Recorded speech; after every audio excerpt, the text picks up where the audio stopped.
ತುಂಬ ಜನ ಕೇಳ್ತಾರೆ ಗ್ರಹಣದ ಕಾಲದಲ್ಲಿ ನಾನು ಸಮೋಸ ತಿಂತೀನಿ ಅಂತ. ಏನೂ ಆಗೋದಿಲ್ಲ.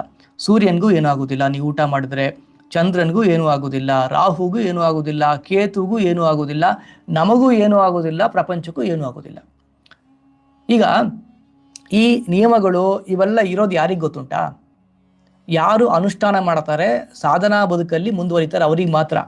ಬದುಕಿನ ಪರ್ಪಸ್ಸು ಕೇವಲ ಆಹಾರ, ನಿದ್ರಾ, ಭಯ, ಮೈಥುನ ಈ 4 ಅಂತ ಆದರೆ ಈ ಯಾವ ನಿಯಮಗಳು ನಿಮಗಿಲ್ಲ.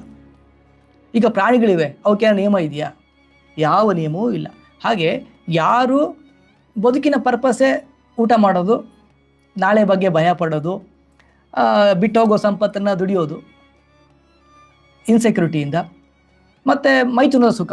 ಒಬ್ಬ ಗಂಡಿಗೆ ಜಗತ್ತಿನ ಪರಮ ಸುಂದರಿಯರು ಬೇಕು ಅಂತ ಅನ್ಸೋದು, ಹೆಣ್ಣಿಗೆ ಪರಮ ಸುಂದರರು ಬೇಕು ಅನ್ಸೋದು, ಅಥವಾ ನೀವು ಯಾರನ್ನ ಇಷ್ಟಪಡ್ತೀರೋ ಅವ್ರನ್ನ ಇವ್ರು ಬೇಕು ಅಂತ, ಇಷ್ಟೇ ಬದುಕಿನ ಪರ್ಪಸ್ ಅಂತಾದರೆ ಇದು ಯಾವುದು ಒಳ್ಳೆಯದು ಕೆಟ್ಟದ್ದು ನಿಮಗಿಲ್ಲ. ಇದೇನೋ ಮೌಢ್ಯ, ನಾವು ಊಟ ಸಮೋಸ ತಿಂದು ಏನಾಗ್ತದೆ? ಸಮೋಸ ತಿಂದರೆ ಏನಾಗೋದಿಲ್ಲ. ಏನಾಗ್ತದೆ? ಅದು ಮಧ್ಯರಾತ್ರಿ 2 ಗಂಟೆ ಸಮೋಸ ತಿನ್ನೋ ಟೈಮ. ತಿನ್ನಿ, ಅದು ನೀವಾಯಿತು, ನಿಮ್ಮ ಹೊಟ್ಟೆ ಆಯಿತು, ನಿಮ್ಮ ದುಡ್ಡಾಯಿತು, ಹಾಸ್ಪಿಟ್ಲು. ಆದರೆ ಈ ಚಂದ್ರನಿಗೂ ಮನಸ್ಸಿಗೂ ತುಂಬ ನಿಕಟವಾದ ಸಂಬಂಧ. ಅದೇನು ಅಂತ ಈಗಾಗಲೇ ಒಂದು ವಿಡಿಯೋ ಮಾಡಿ ಅಪ್ಲೋಡ್ ಮಾಡಿದ್ದೀನಿ, ಆ ಪ್ಲೇಲಿಸ್ಟಲ್ಲಿ ಹೋಗಿ ನೋಡಿ. ಚಂದ್ರನಿಗೂ ಮನಸ್ಸಿಗೂ, ಚಂದ್ರನಿಗೂ ತಾಯಿಗೂ, ಚಂದ್ರನಿಗೂ ಔಷಧಿಗೂ, ಚಂದ್ರನಿಗೂ ಜಲತತ್ವಕ್ಕೂ ನಿಕಟವಾದ ಸಂಬಂಧ.